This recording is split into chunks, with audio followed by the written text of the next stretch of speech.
समझते हैं जगन मिथ्या, जगत मिथ्या है, ब्रह्म सत्य है। ऐसे सत्य की हम वंदना करते हैं।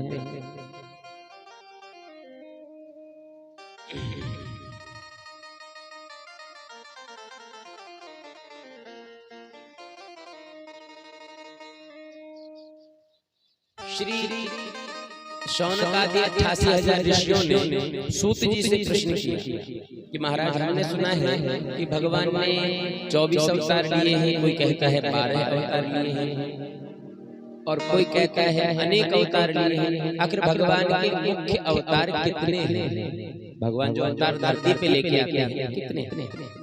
श्री सूत जी ने कहा, वैसे तो हरि व्यापक सर्वत्र समाना, हरि व्यापक सर्वत्र समाना, हरि व्यापक समाना,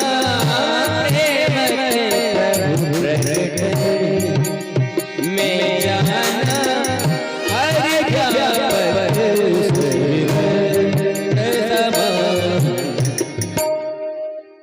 सूत जी ने कहा, वैसे तो भगवान कितने अवतार का वर्णन कर, जहां देखो वही भगवान। लिख फिर भी मानव कल्याण के लिए, अपनी सृष्टि की रक्षा के लिए, भक्तों पर कृपा करने के लिए भगवान ने जो मुख्य अवतार लिए उनका वर्णन हम करके सुना।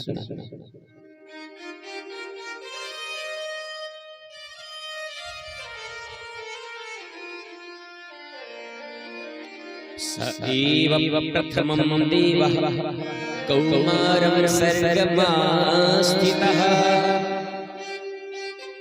चचार दुश्चरं ब्रह्म ब्रह्मचर्यमखण्डितम्। सबसे पहला जो अवतार है वह सनक सनंदन सनातन सनातन। भगवान ने कौन सा अवतार लिया? ब्रह्मा जी के मानस पुत्र के रूप में पहला अवतार कौन सा लिया? 4 भाइयों के रूप में। उसे एक ही अवतार मानते हो, 4 नहीं मानते। रूप 4 धारण किए हैं लेकिन अवतार एक मानते हैं। किसे? सनत कुमार अवतार। सनत कुमारों में सनक सनंदन सनातन सनत कुमार, ये 4 ब्रह्मा जी के मानस पुत्र के रूप में। और दूसरा द्वितीयं तु भवायास रसातलकतामयी, बोले दूसरा अवतार भगवान ने धारण किया वराह अवतार। नोट करना आप लोग, कभी भी पूछा जा सकता है कि भगवान ने दूसरा अवतार किस रूप में धारण किया। आपको याद है? अभी तो बताया बता दिया तो याद हो गया। बस पहले की बात गई, रात गई बात गई, लेकिन अभी जो यहाँ पे 17 तारीख से कथा शुरू हुई है ना, ये 17 तारीख से 23 तक के बीच में हम जो कुछ सुनाएंगे, जो कुछ पढ़ाएंगे, कुछ पूछ सकते हैं। बोल भगवान की। पहला अवतार कौन सा है भगवान का? सनत कुमार। यहाँ के भक्त बड़े ध्यान से सुनते हैं कथा। अब पहले की कथा याद नहीं है वो अलग बात है, हमारी कथा तो ध्यान से बस। अरे यार अब अच्छा, कल के 5 महापाप याद है सबको? सबको याद है 5 महापाप? सबको याद नहीं? हाथ खड़े करके लोगों ने सबको याद है, पूरा विश्वास है हमें। ऐसे भगवान के अवतार भी ध्यान देंगे अब आप लोग। पहला अवतार सनक सनंदन सनातन सनत कुमार, पहला अवतार सनत कुमार। दूसरा वराह अवतार। बोले वराह क्या है? जंगली सुअर का रूप धारण भगवान। बोले जंगली सुअर का रूप भगवान क्यों धारण करना पड़ा? भगवान तो शांताकारं भुजगशयनं पद्मनाभं शरीरं, सात्विक हैं, शुद्ध भोजन करने वाले, फिर इन्हें सुअर क्यों बनना पड़ा? बोले बनना पड़ा वाली क्या बात है? ये तो हर रूप में, चाहे सुअर हो, चाहे गधा हो, चाहे बिल्ली चूहा हो, चाहे मनुष्य हो, चाहे सांप हो, चाहे छिपकली हो, चाहे पक्षी हो, ऐसी कौन सी योनि है जिसमें भगवान ना हो? तो क्या सुअर में भगवान नहीं होंगे? ऐसी कौन सी जगह है कहो सो कहां जहां प्रभु नहीं, ऐसी कौन सी जगह है जहां मेरे प्रभु नहीं है। हरि व्यापक सर्व सब जगह।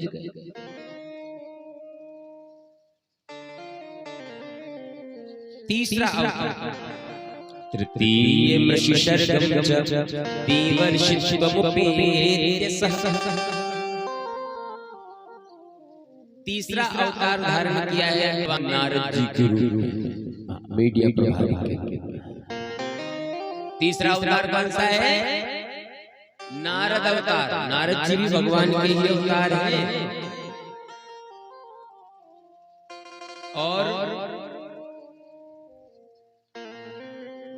चौथा अवतार है नर नारायण अवतार। चौथा अवतार कौन सा है? नर नारायण। नर अलग है, नारायण अलग है, लेकिन इसको भगवान का एक ही अवतार माना जाता है। एक ही बार भगवान ने नर और नारायण का रूप धारण किया और नर नारायण बन के इन्होंने क्या किया? हिमालय में जा जाके तपस्या करते हैं। आज भी जो लोग बद्रीनाथ केदारनाथ गए होंगे वहाँ पे नर नारायण नाम के दो पर्वत हैं। ये कोई और नहीं, साक्षात भगवान ही विराजमान है। और हमारी सृष्टि को सुचारू रूप से चलाने के लिए आज भी खुद भगवान तपस्या कर रहे हैं। चौथा अवतार कौन सा है? नर नारायण। पंचमः कपिलो नाम सिद्धेशः कालविप्लुतम्। पांचवा अवतार है कपिल अवतार। कपिल भगवान के रूप में अवतार धारण किया और इन्होंने सांख्य शास्त्र अष्टांग योग का वर्णन किया, जिससे समाधि तक पहुंचा जा सकता है। ध्यान धारणा आसन प्राणायाम प्रत्याहार समाधि जो अष्टांग योग का वर्णन है ये सांख्य शास्त्र में भगवान कपिल ने किया। पांचवा अवतार कौन सा है? पांचवा अवतार अभी बताया था कौन सा? कपिल भगवान। अब याद था, विस्मृत हो गया, अब याद रहे। पांचवा अवतार कौन सा है? कपिल अवतार। छठवां है षष्ठम अत्रेर्पत्यत्वम् व्रतः प्राप्तो असूया। महाराज अत्रि और अनुसुईया के पुत्र के रूप में जन्म लिया भगवान ने दत्तात्रेय। क्या नाम है? दत्तात्रेय भगवान जो अत्रि और अनुसुईया के यहाँ जन्म लेकर के आते हैं। ये छठवां अवतार है भगवान का। और दत्तात्रेय के पहले तंत्र विद्या नहीं चलती थी, कोई तांत्रिक नहीं हुआ करता था। दत्तात्रेय के पहले भगवान शिव को छोड़ क्या भोले बाबा को छोड़ के कोई भी तांत्रिक नहीं हुआ करता था दत्तात्रेय के पहले। जब से दत्तात्रेय जी हुए हैं तब से इन्होंने तंत्र विद्या की सिद्धि प्राप्त की भगवान शंकर से। और आगे कथा आएगी अंतिम समय तक, कथा के विश्राम समय तक कि दत्तात्रेय जी वही है जिन्होंने अपने जीवन में 24 गुरु बनाए।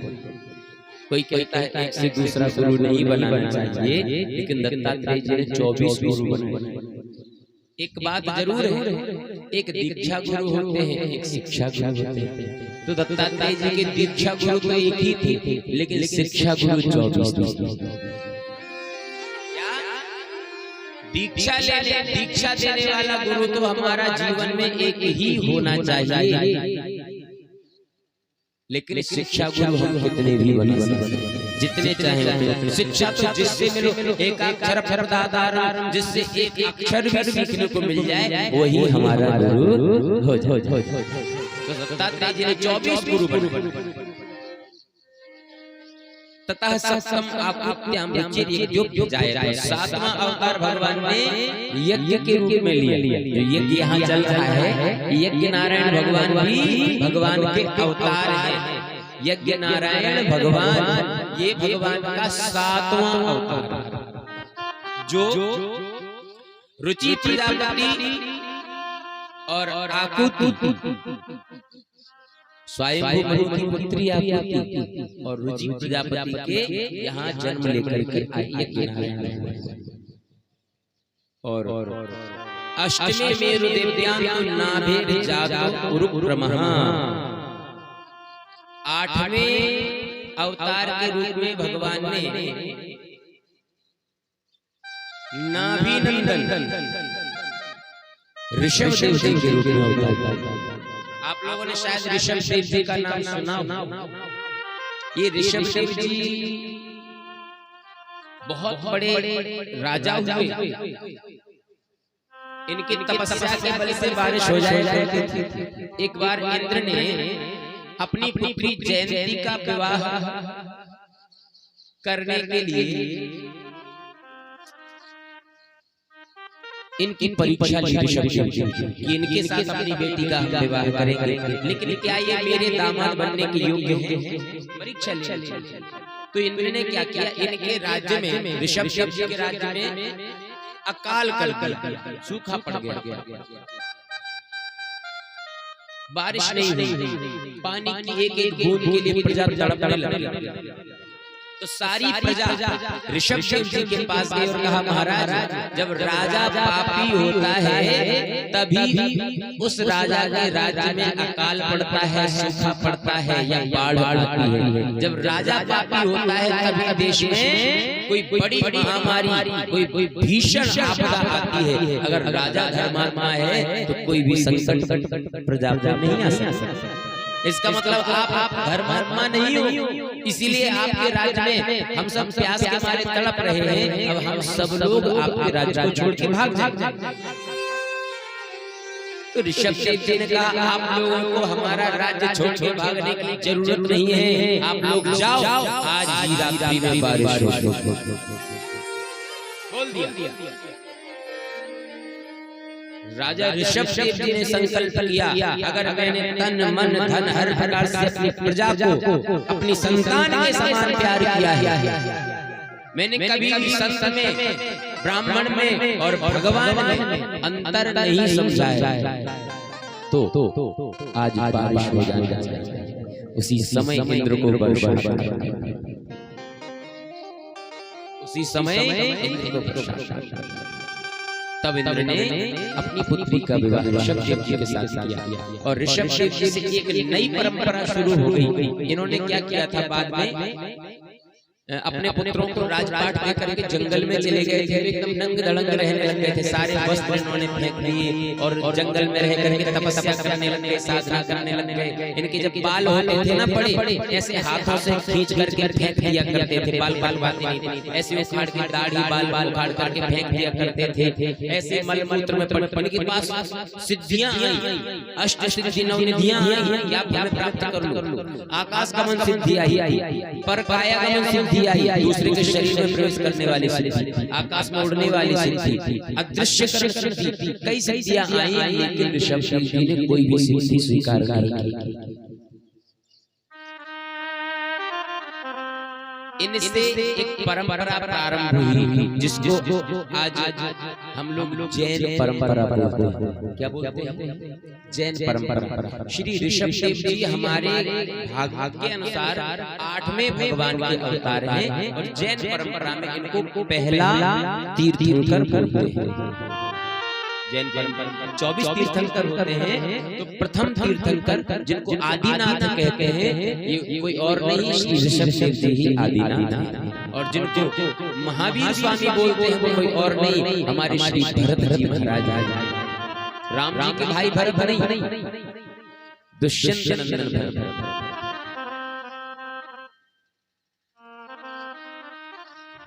तो वहां से जैन परंपरा प्रारंभ हो जाती है। जैन कोई दूसरा धर्म नहीं है, जैन हमारा ही धर्म है, अपना धर्म है। बस उसके जो विचार है, जो नियम है, वो थोड़े से क्लिष्ट कठिन विषय है। पता चला हल्दी नहीं खाना, आलू नहीं खाना, जमीन में गड़े हुए फल सब्जियां नहीं खाना, इन सब चीजों का नियमों का पालन जो ऋषि मुनि करते हैं, जो ऋषभ देव जी ने किया, भरत जी ने किया, योग साधना करते हुए, वही जैन मुनि लोग करते हैं। तो ऋषभ देव जी 8वें अवतार है भगवान। और जैनियों के प्रथम तीर्थंकर और नवम पार्थिवम वपुः, नौवें अवतार भगवान ने जो लिया है वो है पृथु अवतार। कौन सा अवतार? पृथु अवतार। पृथु का अवतार धारण करके पूरी पृथ्वी से औषधियों का दोहन किया।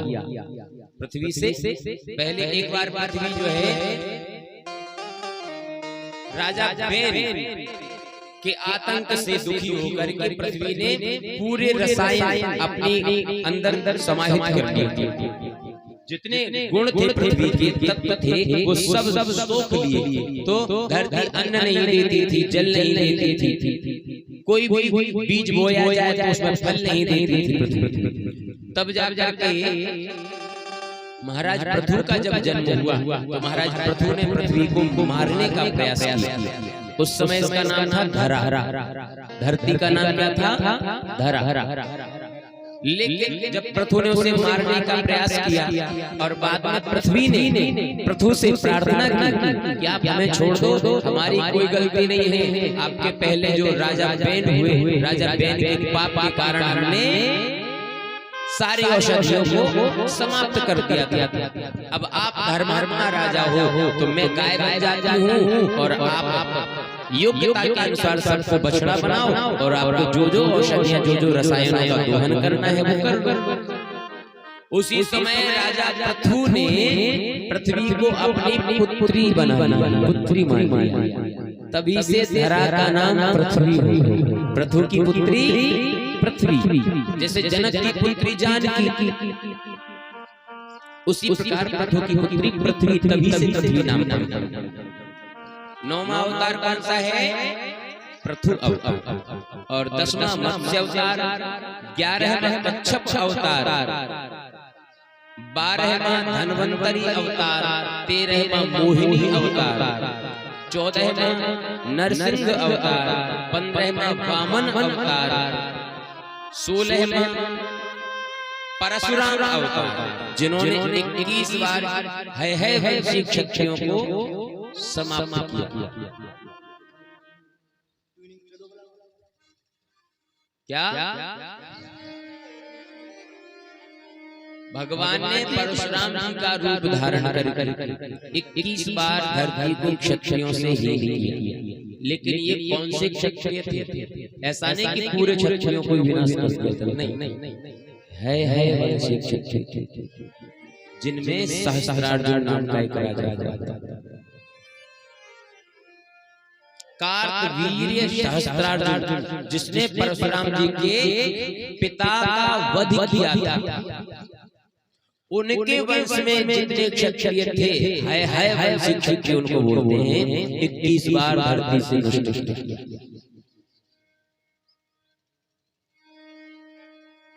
और 17वां श्री वेद व्यास जी के रूप में अवतार धारण किया, जिन्होंने वेद पुराण शास्त्र उपशास्त्र उपपुराण उपवेद आदि का लेखन किया। और 18वें रूप में श्री रामचंद्र जी का अवतार धारण किया। 19 और 20 बलराम और कृष्ण, ये भी भगवान के ही अवतार हैं।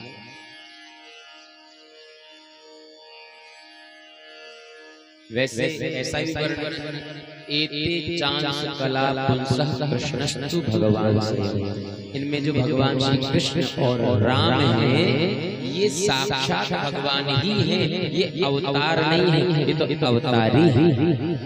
ये राम और कृष्ण जो है ये अवतार नहीं है, अंशावतार नहीं है, ये तो स्वयं भगवान है।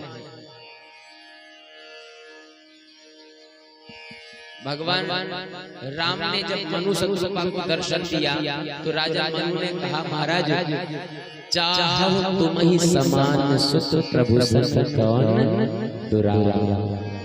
प्रभु हम आपके जैसा बेटा चाहते हैं। उस समय भगवान ने क्या कहा, आप सरिस कहाँ खोजो जाई, नृपतौ तनय भोग में आई।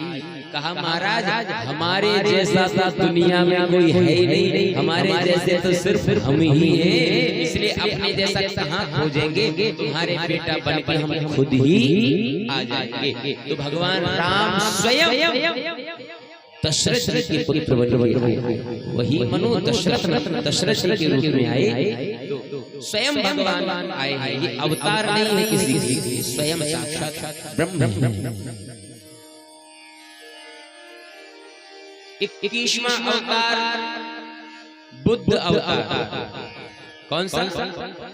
बुद्ध, जो मगध में जिन्होंने जन्म लिया। और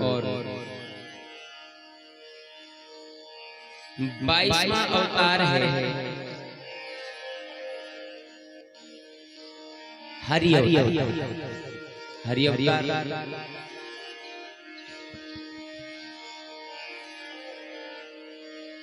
हाँ, इसमें 22वां अवतार दिया गया है कल्कि अवतार। ध्यान ध्यान, वैसे कल्कि अवतार 24वां अवतार माना जाता है, लेकिन भागवत में प्रथम स्कंद के 3 अध्याय में वर्णन है कि कल्कि अवतार 22वां अवतार। अभी तक बुद्ध तक 21 जो है अवतार भगवान ले चुके हैं। भगवान बुद्ध तक 21 अवतार भगवान धारण कर चुके हैं और 22वां धारण करेंगे कल्कि के रूप में। लेकिन एक हंस अवतार और एक हरि अवतार। ये हंस अवतार और जो हरि अवतार है, जब गजेंद्र को बचाने के लिए भगवान ने रूप धारण किया था, वो हरि अवतार है। इन दो को और मिला देते हैं तो हो जाता है पूरे कितने 22 और 2 24 अवतार भगवान के हो जाते हैं। इसके अलावा सूत जी कहते हैं भगवान ने अनेकों रूप धारण किए, अपने भक्तों पर जब संकट देखते हैं उसी समय जन्म लेकर के आ जाते हैं। एक बार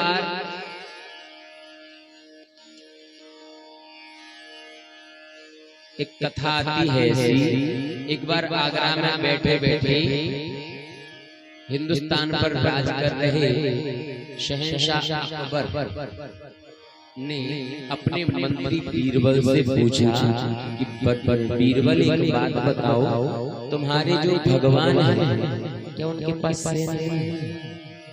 जैसे मैं हिंदुस्तान का शहंशाह हूँ तो मेरे पास दुनिया भर की सेना है, मेरे पास कोई काम होता है तो मैं खुद नहीं जाता हूँ, अपनी सेना भेज देता हूँ और काम हो जाता है।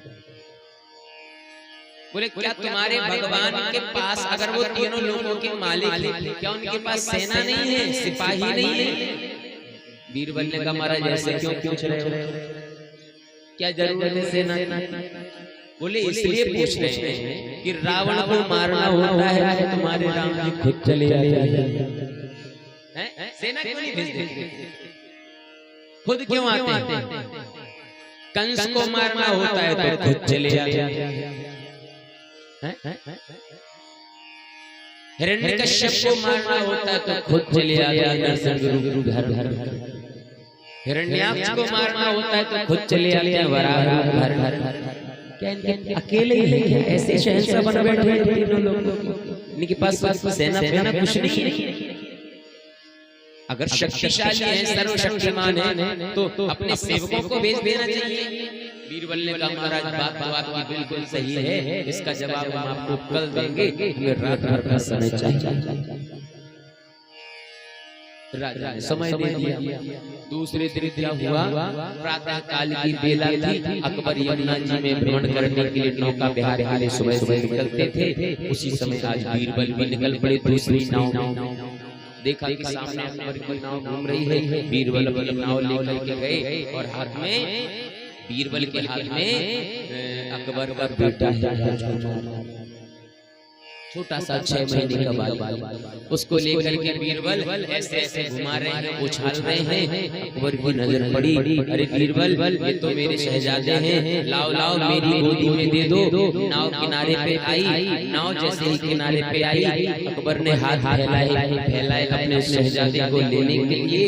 उतने में बीरबल ने क्या किया, शहंशाह के हाथ में ना दे करके उस बच्चे को नदी में छोड़ कहाँ छोड़ दिया?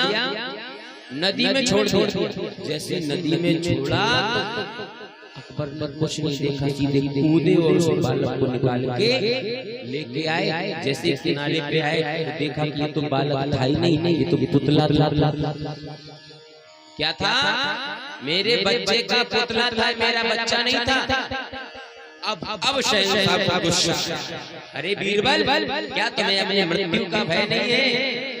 तुम्हें पता है तुम किससे मजाक कर रहे हो?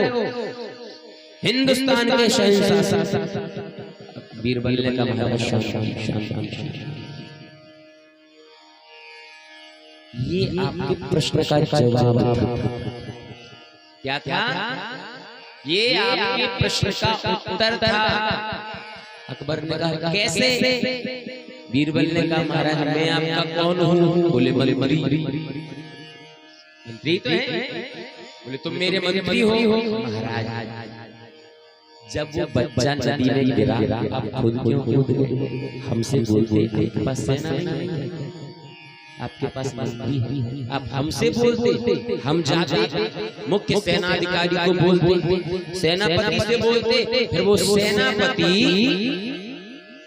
जल विभाग के मंत्री से बोलता, जो जल में काम करने वाले सैनिक जल विभाग के मंत्री से बोलता, फिर जल विभाग का मंत्री जल के सिपाहियों से बोलता, और जल के सिपाही जाके आपके बच्चे को निकाल के बाहर ले आया।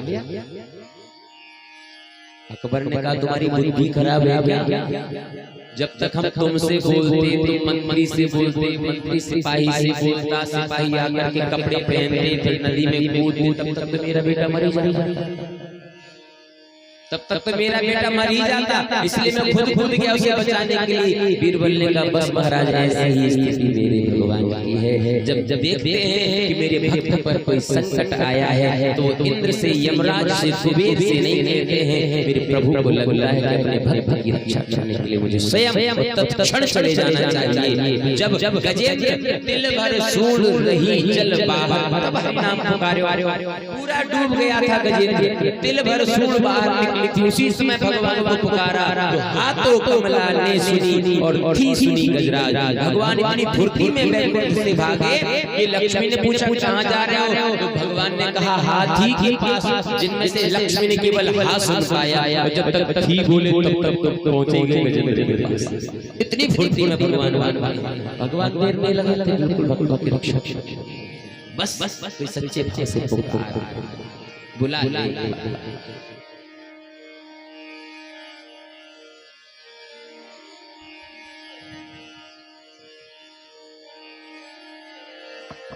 कहा महाराज ये भागवत जी का निर्माण कब हुआ? भागवत कब लिखी गई? इदम भागवतम नाम पुराणम ब्रह्म संहितम उत्तम श्लोक चरितम चकार भगवान ऋषि।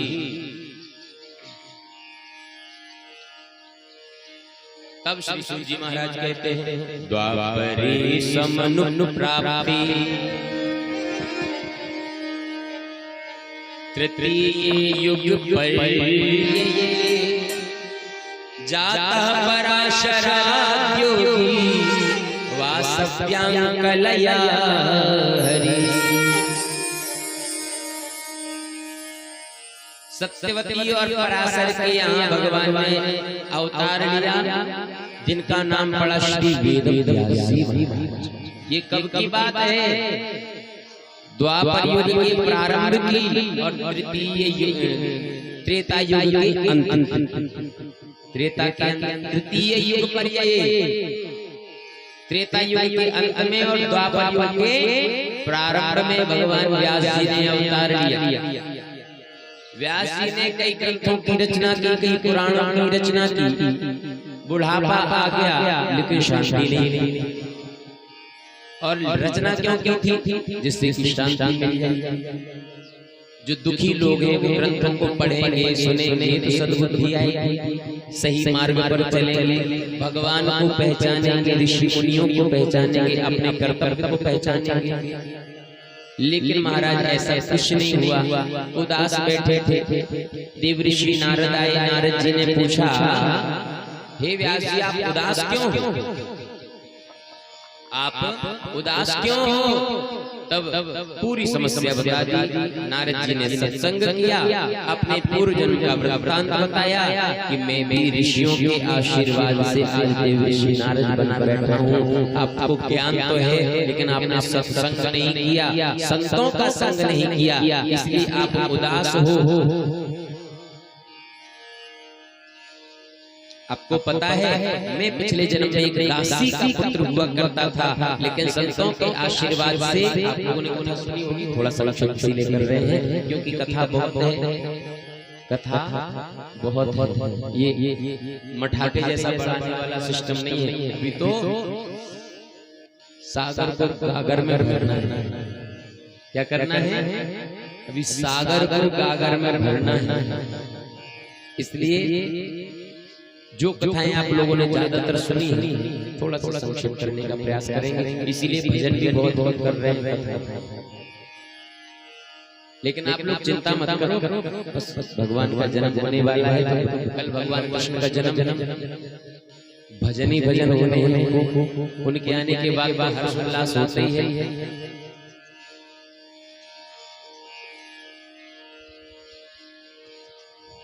देव ऋषि नारद कहते हैं, ऋषियों के आशीर्वाद से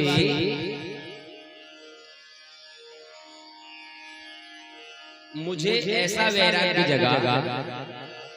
मेरा नाम था रामदास। पिछले जन्म नारद जी बता रहे, मेरा नाम रामदास था। मेरी माँ संतों की सेवा करती थी, मुझे संतों ने गुरु मंत्र दे दिया और संत चले गए छोड़ करके। मेरी माँ मर गई, उसके बाद मैं जंगल में बैठ बैठ के भगवान का भजन करने लग गया। भगवान मेरे चित्त में समाहित हो गए, लेकिन कुछ ही समय पश्चात वो अदृश्य हो गए। जब भगवान अदृश्य हो गए, रोने लगा, चिल्लाने लगा, भगवान कहाँ चले गए, कहाँ चले गए। तब आकाशवाणी हुई, हे रामदास, इस जन्म में तुम्हें मेरा दर्शन नहीं होगा, अभी तुम्हारे कुछ कर्म बाकी हैं जो भोगना है और कष्ट भोगो। जब तक प्राणी के जीवन में कष्ट भोगना शेष रहता है, तब तक भगवान का दर्शन नहीं होगा। व्यक्ति के सारे कष्ट समाप्त हो जाते हैं, तब ईश्वर प्राप्त होता है और आनंद की प्राप्ति जब हो जाती है, फिर दोबारा कभी कष्ट होते नहीं। नारद जी कहते हैं, मैं प्रार्थना करने लगा, हे प्रभु, इस जन्म में मुझे भगवान नहीं मिलेंगे, तो हे भगवान मुझे जल्दी उठा लो, ये मेरा शरीर जल्दी समाप्त हो जाए, जिससे कि अगले जन्म में मुझे भगवान प्राप्त हो। संयोगवश जंगल में आग लगी, प्रलय हुआ, मेरा भी शरीर शांत हुआ। उसके पश्चात भगवान की कृपा से ब्रह्मा जी के मानस पुत्र नारद जी के रूप में मुझे जन्म मिला और भगवान ने मुझे देवदत्त नाम की वीणा प्रदान की और उस वीणा में आज भी मैं भगवान का कीर्तन करता घूमता हूँ, जगह जगह नाम का प्रचार करता हूँ। आइए हम सब भी नारद जी के साथ मिलकर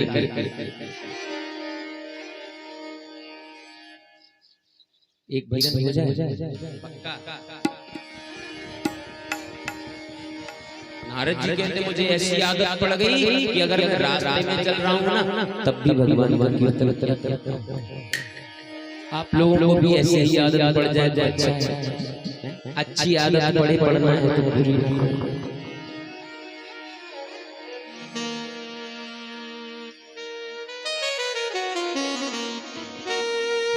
आदत आदत है जिसको पड़ी जिसकी आदत है।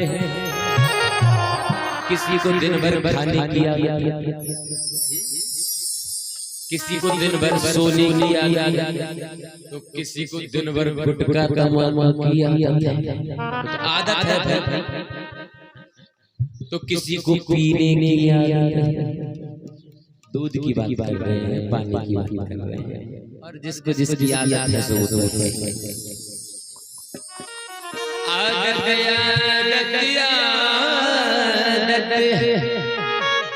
जिसको पड़ी जिसकी आदत है। लेकिन हम पर तो श्री जी ने की है कृपा, तो राधे कहने आदत है। कौन सी आदत है? राधे आप लोग बोलो ना। राधे कहने की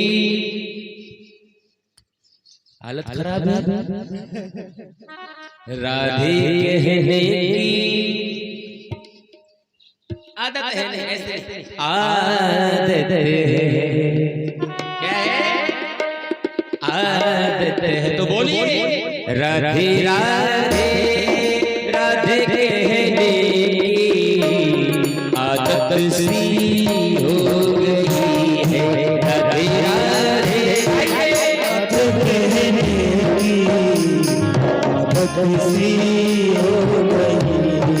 राधे राधे राधे कहने की आदत सी हो गई है। राधे राधे कहने की आदत सी हो गई।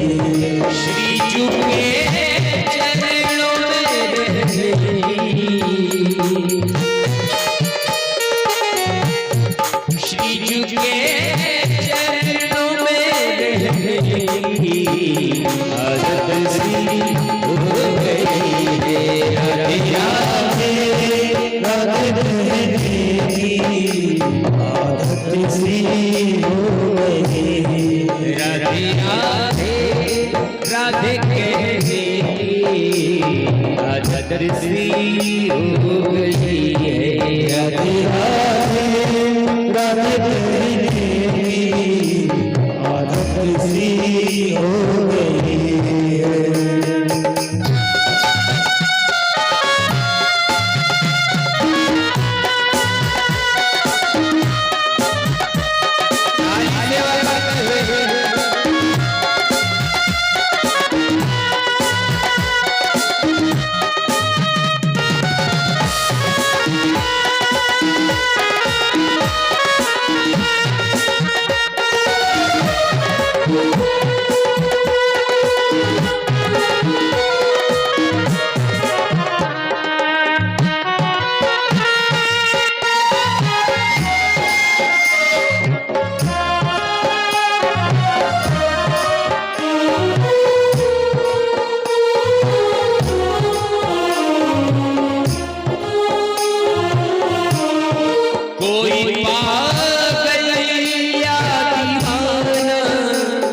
मस्ताना ही कहे, कोई पागल या दीवाना मस्ताना ही कहे।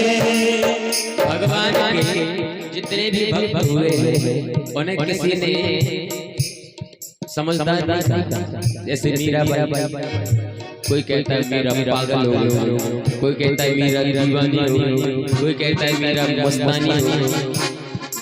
कोई पागल या दीवाना मस्ताना ही कहे, कोई पागल या दीवाना मस्ताना ही कहे। अरे कहने दो, हम भक्ति थोड़ी छोड़ेंगे, भक्ति थोड़ी छोड़ेंगे, टीका लगाना थोड़ी छोड़ेंगे। लोग हंसी उड़ाएंगे तो क्या माथे पे तिलक लगाना बंद कर दे, क्या भगवान की पूजा करना बंद कर दे। सुनो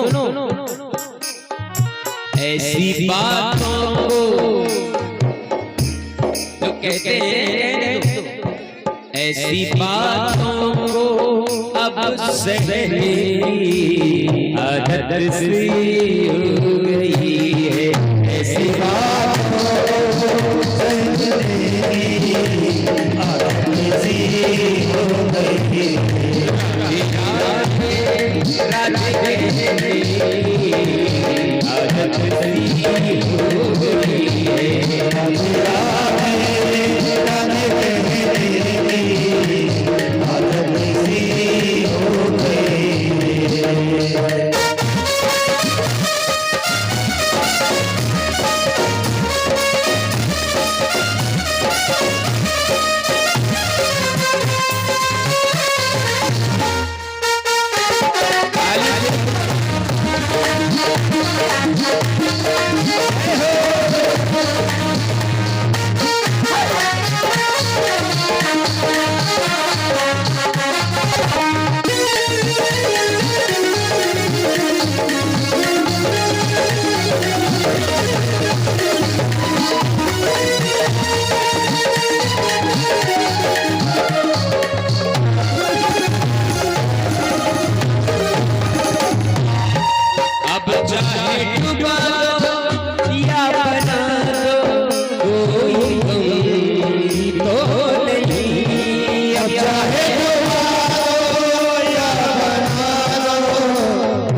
हमको तेरे नाम,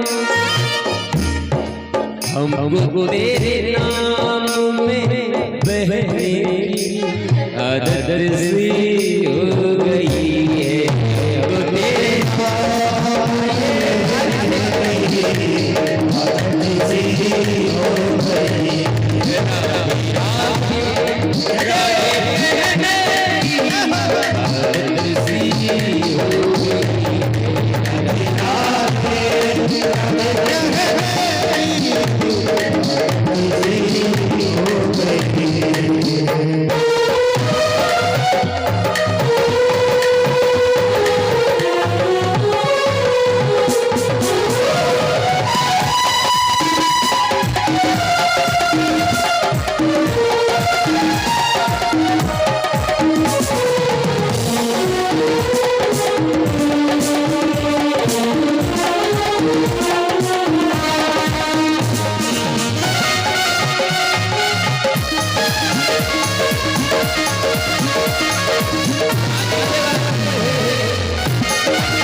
मेरी फरियाद पे ना तूने कोई गौर किया, मेरी फरियाद पे ना तुमने कोई गौर किया। हमने मंदिर पे जा कितने धागे बांध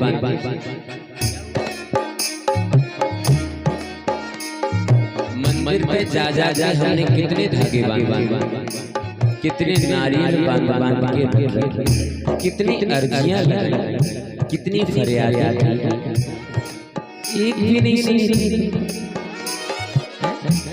एक भी पूरी नहीं की। कोई बात तुम पूरी नहीं करोगे और हम मानेंगे नहीं। क्या तुम पूरी नहीं करोगे और हम फरियाद करना बंद नहीं करेंगे। कभी तो नंबर कबहू तो दीन दयाल की भनक पड़ेगी।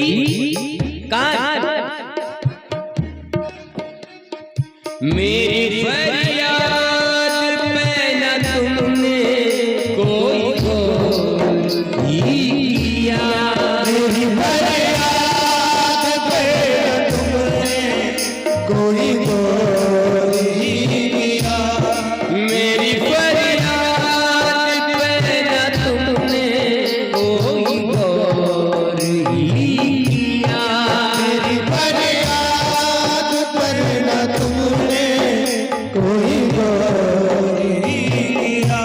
महाराज अगर तुम टेढ़े हो तो तुम्हारे भक्त सीधे कैसे हो सकते हैं? तुम नहीं मानोगे तो हम कैसे मानेंगे? कोई बात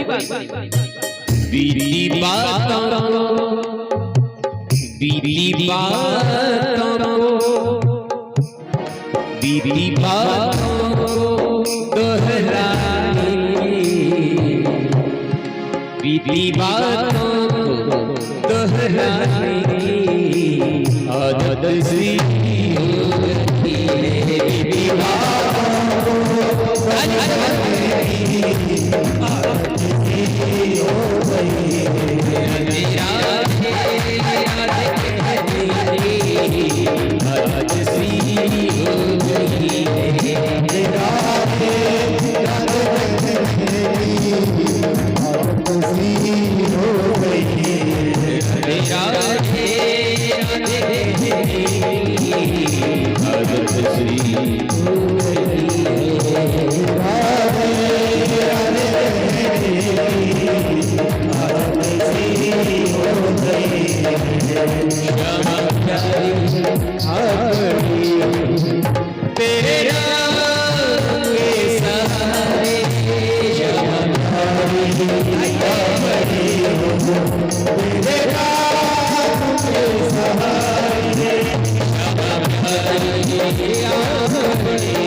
तेरे नाम के सहारे हमारी अपनी हो, तेरे नाम के सहारे। राधे राधे राधे राधे राधे राधे राधे राधे राधे